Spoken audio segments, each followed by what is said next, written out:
ओम शांति। आज है 10 अगस्त 2026। आज की साकार मुरली सुनेंगे। सबसे पहले अपने को रियलाइज करेंगे, भ्रुकुटी के मध्य में विराजमान मैं आत्मा हूँ। मैं इस कानों द्वारा दिल की गहराइयों से मेरे बाबा मुझे क्या कहना चाहता है वो एकदम आतुरता से मैं महावाक्य सुनती हूँ, एकाग्रता से। तो आज की मुरली में बाबा ने कहा है कि देही अभिमानी बनने के बारे में बाबा ने बात की है कि देही अभिमानी बनने का महत्व बाबा समझाते हैं कि ब्राह्मण जीवन में संपूर्ण बनने के लिए बार बार खुद को शरीर से न्यारा समझने का अभ्यास करना है। तो ऐसे बच्चों की मुख्य निशानी आज बाबा ने बताई कि आपस में रूहानी प्रेम होगा, एक दूसरे की कमियों का वर्णन नहीं करेंगे, सदा सुखदायी रहेंगे, हर किसी में केवल गुण देखेंगे। और बाबा ने ये भी कहा कि फॉलो फादर करेंगे। जैसे शिव बाबा अपकारियों पर भी उपकार करते हैं, वैसे बच्चों को भी परोपकारी और सुखदायी बनना है। और बाबा ने एकांत के बारे में भी कहा कि एकांत का अर्थ है एक बाप की याद में मगन रहना। बाबा कहते हैं कि जीते जी इस पुरानी दुनिया और देह के भान से मरकर बाबा का बनना ही असली एकांत है। और बाबा ने सेवा की भी विधि बताई। बाबा ने बच्चों को निष्काम सेवा और श्रीमत पर चलने की प्रेरणा दी है। ये गॉडली स्टूडेंट लाइफ सबसे श्रेष्ठ है, जहाँ बच्चों को ज्ञान और योग की खुराक द्वारा दूसरों की सेवा करनी है।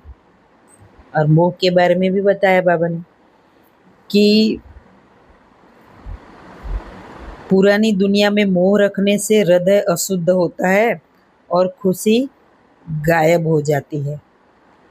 तो मुरली का पूरा यही निष्कर्ष निकलता है कि हम संगम युगी ब्राह्मण आत्माएं हैं। हमें शूद्रपने के पुराने संस्कारों को छोड़कर पवित्रता और आत्मस्मृति में रहकर विश्व कल्याण की सेवा करनी है। तो आज मुरली सुनेंगे। मुरली का सार है, मीठे बच्चे जैसे बाप अपकारियों पर भी उपकार करते हैं, ऐसे तुम भी फॉलो फादर करो, सुखदायी बनो, इस देह को भूलते जाओ। जैसे बाप अपकारियों पर भी उपकार करते हैं, ऐसे तुम भी फॉलो फादर करो, सुखदायी बनो, इस देह को भूलते जाओ। प्रश्न, देही अभिमानी रहने वाले बच्चों की मुख्य निशानियां क्या होगी? उत्तर, 1. उनका आपस में बहुत बहुत रूहानी प्रेम होगा। 2. वे कभी एक दो की खामियों का अर्थात कमियों का वर्णन नहीं करेंगे। 3. वे बहुत बहुत सुखदायी होंगे। 4. उनकी खुशी कभी गायब नहीं होगी, सदा अपार खुशी में रहेंगे। 5. कभी मतभेद में नहीं आएंगे। 6. हम आत्मा भाई भाई है, इस स्मृति से गुणग्राही होंगे। उन्हें सबके गुण ही दिखाई देंगे। वे खुद भी गुणवान होंगे और दूसरों को भी गुणवान बनाएंगे। 7. उन्हें एक बाप के सिवाय और कोई याद नहीं आएगा। ओम शांति। ऊंच से ऊंच बेहद के बाप के सन्मुख तुम सब बच्चे बैठे हो। तुम कितने भाग्यशाली हो जो ऐसा बाप मिला है। तुम ज्ञान सागर बाप के पास आए हो, ज्ञान रत्नों से झोली भरने, कमाई करने। बाप तुम मीठे मीठे बच्चों को कितना ऊंच ले जाते हैं। बाप तो सिर्फ तुम बच्चों को ही देखते हैं, उनको तो किसी को याद नहीं करना है। इनकी आत्मा को तो बाप को याद करना है, ब्रह्मा बाबा की आत्मा। बाप कहते हैं, हम दोनों तुम बच्चों को ही देखते हैं, मुझ आत्मा को तो साक्षी हो नहीं देखना है। परंतु बाप के संग में मैं भी ऐसे देखता हूँ। बाप के साथ रहता तो हूँ ना, उनका बच्चा हूँ तो साथ में देखता हूँ। मैं विश्व का मालिक बन घूमता हूँ, जैसे कि मैं ही ये करता हूँ। मैं दृष्टि देता हूँ, देह सहित सब कुछ भूलना होता है। बाकी बाप और बच्चा जैसे एक हो जाते हैं। तो अगर बच्चा माना आत्मा अगर अपनी देह भान से हटाकर जो आत्मा की ओरिजिनल स्टेज है उसमें टिकती है, तो फिर जैसा बाबा है वैसा ही आत्मा है। तो इसीलिए बाबा कहते हैं कि सब कुछ देह सहित भूलते हैं तो बाप और बच्चा जैसे एक हो जाते हैं, निराकार। तो बाप समझाते हैं, मीठे बच्चे खूब पुरुषार्थ करो। जैसे बाप अपकारियों पर भी उपकार करते हैं, ऐसे तुम भी फॉलो फादर करो, सुखदायी बनो। आपस में कभी लड़ो झगड़ो नहीं, अपने को आत्मा समझ इस देह को भूलते जाओ। सिवाय एक बाप के और कोई याद न आए, यह भी जैसे जीते जी मौत की अवस्था है। इस दुनिया से जैसे मर गए, कोई भी याद न आए। निराकारी स्थिति में निराकार बाप ही याद आए, तो जैसे कि मरे हुए हैं। कहते भी है, आप मुझे मर गई दुनिया। यहाँ तुमको जीते जी मरना है, शरीर का भान उड़ाते रहो। एकांत में बैठ अभ्यास करते रहो कि मैं ये देह नहीं, मैं आत्मा हूँ, पॉइंट ऑफ लाइट। सवेरे एकांत में बैठ अपने साथ बातें करो, बहुत उकीर उमंग से बाप को याद करो। बाबा बस अभी हम आपकी गोद में आया कि आया, बस एक की याद में ही शरीर का अंत हो। इसको कहा जाता है एकांत। एकांत मीन्स एक की याद में शरीर का अंत हो। बाप को याद करते करते यह शरीर रूपी चमड़ी छूट जाएगी। तुम जानते हो यह पुरानी दुनिया, पुरानी देह खलास हो जानी है। बाकी पुरुषार्थ के लिए थोड़ा सा संगम का समय है। बच्चे पूछते हैं, बाबा ये पढ़ाई कब तक चलेगी? बाबा कहते जब तक देवी राजधानी स्थापन हो जाए तब तक सुनाते रहेंगे, फिर ट्रांसफर होंगे नई दुनिया में। यह पुराना शरीर है, कुछ न कुछ कर्म भोग भी चलता रहता है। इसमें बाबा मदद करे ये उम्मीद नहीं रखनी चाहिए। दिवाला निकला, बीमार हुआ, बाप कहेंगे ये तुम्हारा हिसाब किताब है। हाँ, फिर भी योग से आयु बढ़ेगी।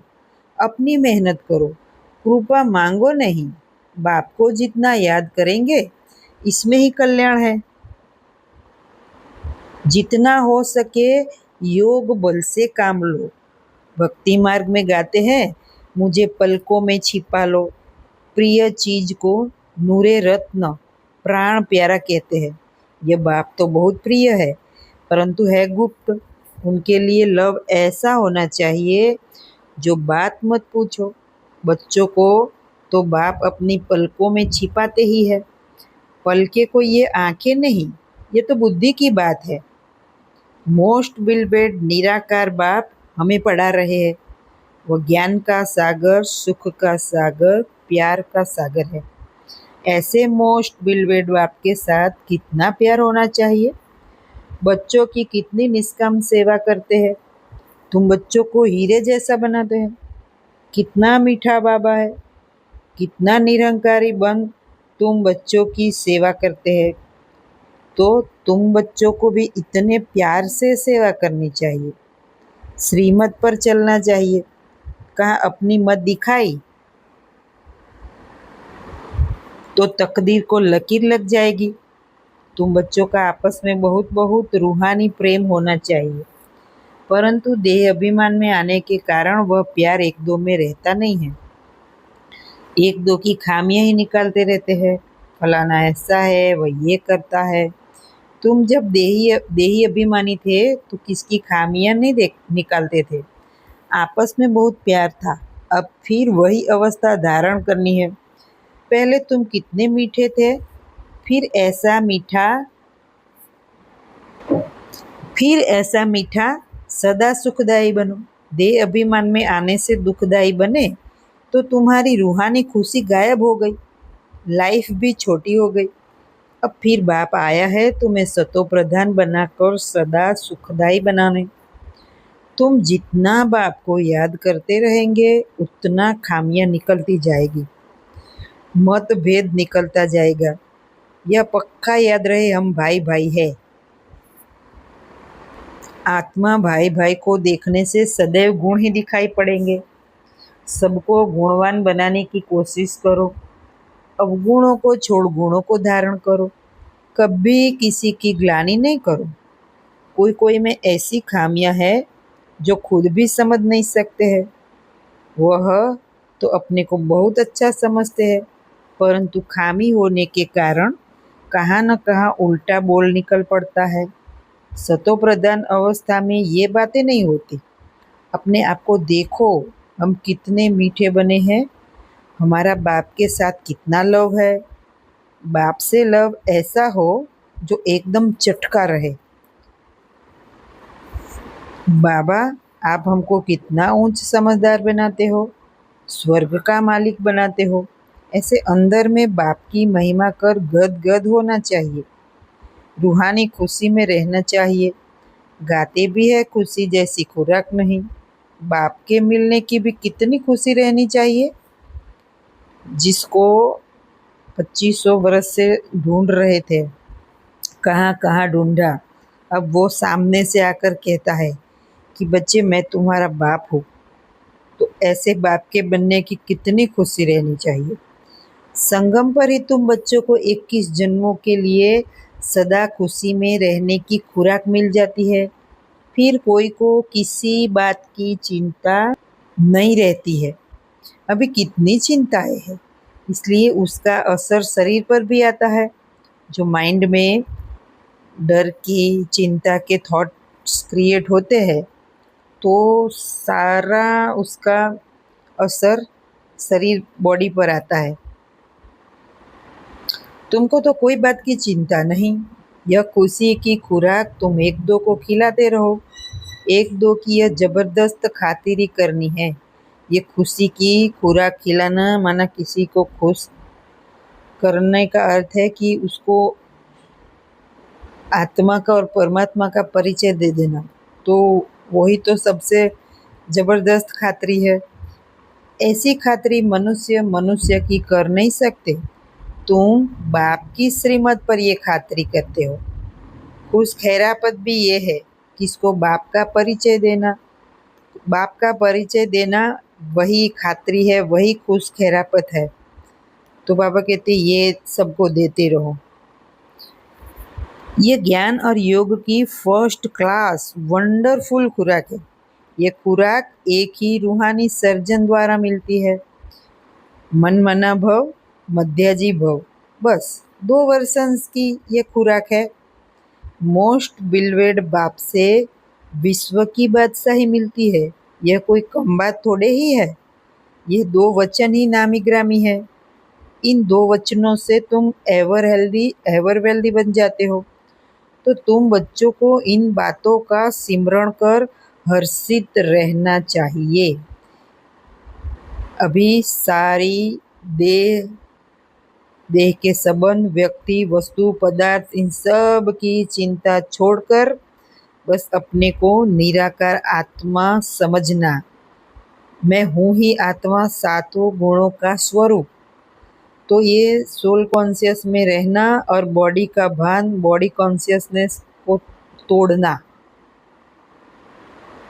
तो बाबा कहते हैं बस तुम बच्चों को इन बातों का सिमरण कर हर्षित रहना चाहिए कि बाबा मन मना भव और मध्याजी भव इन 2 वचनों द्वारा एवर हेल्दी एवर वेल्दी बनाते हैं। Godly student life is the best, ये गायन अभी का है।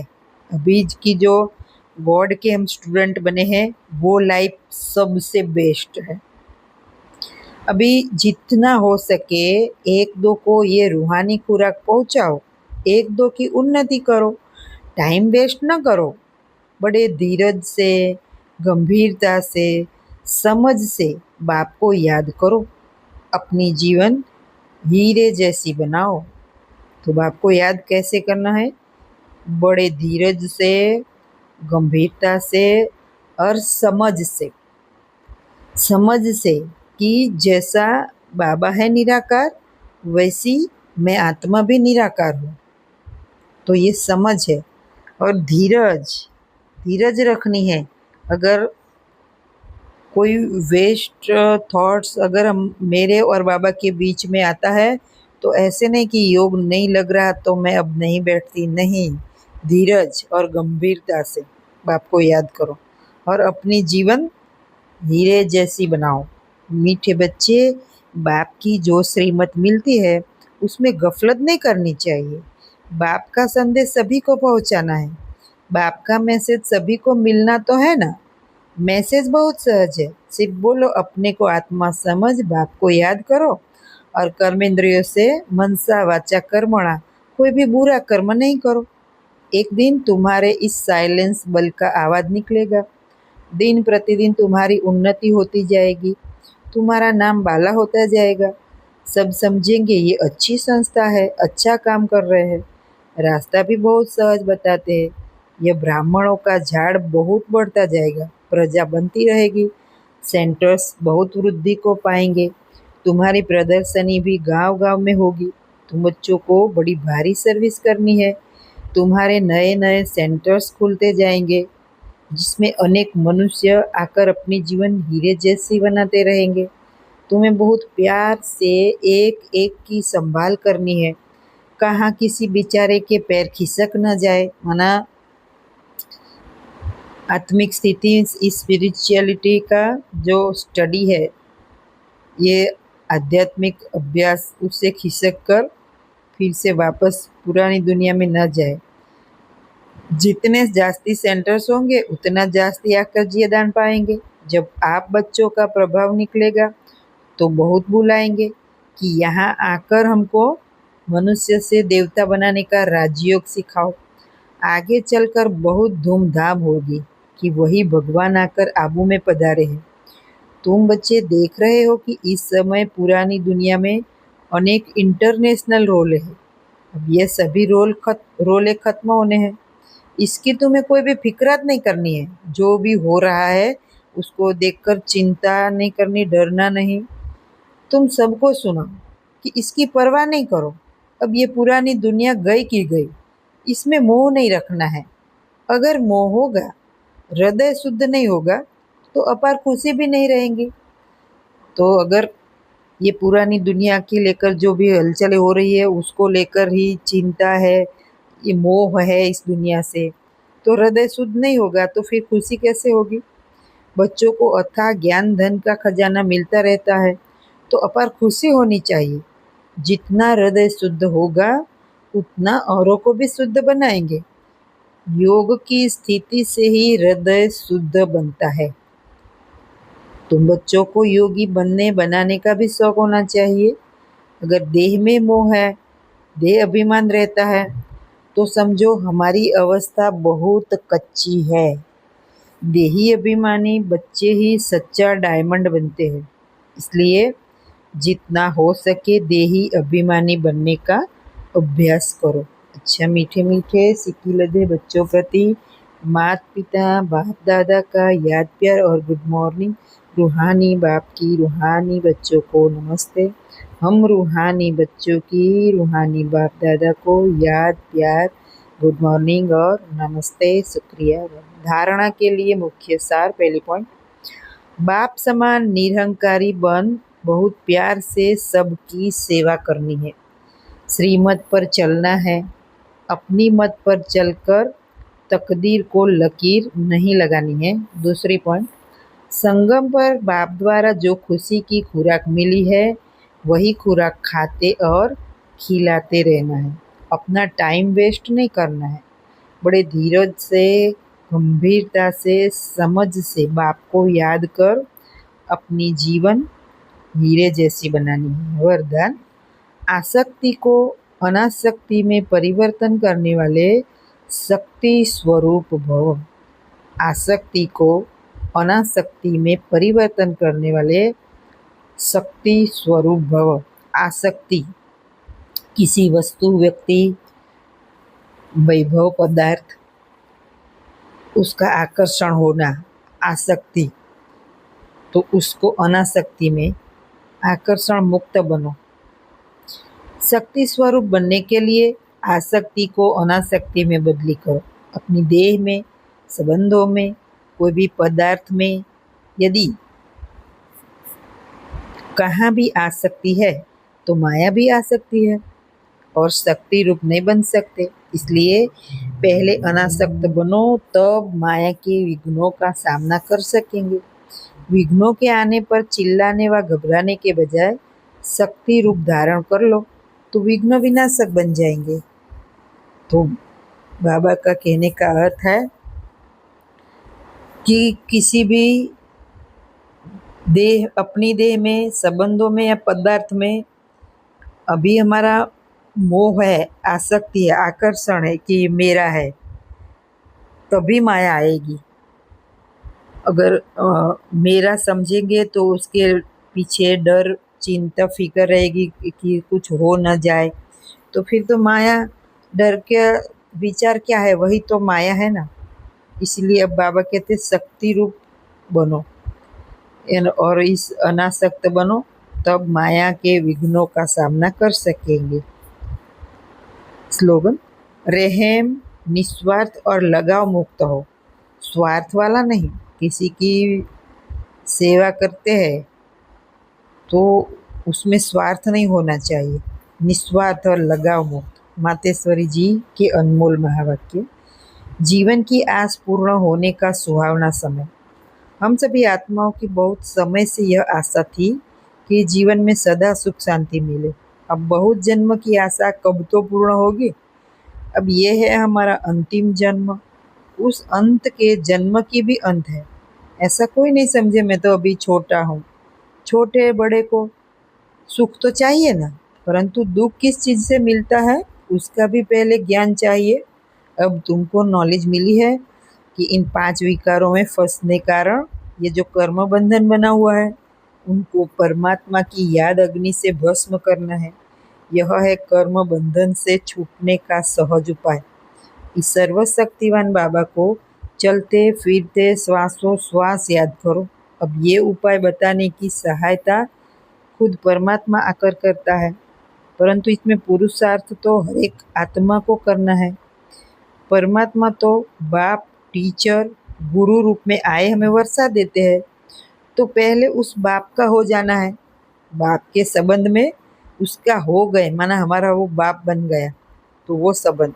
फिर टीचर से पढ़ना है, जिस पढ़ाई से भविष्य जन्म जन्मांतर सुख की प्रारब्ध बनेगी, अर्थात जीवन मुक्ति पद में पुरुषार्थ अनुसार मर्तबा मिलता है।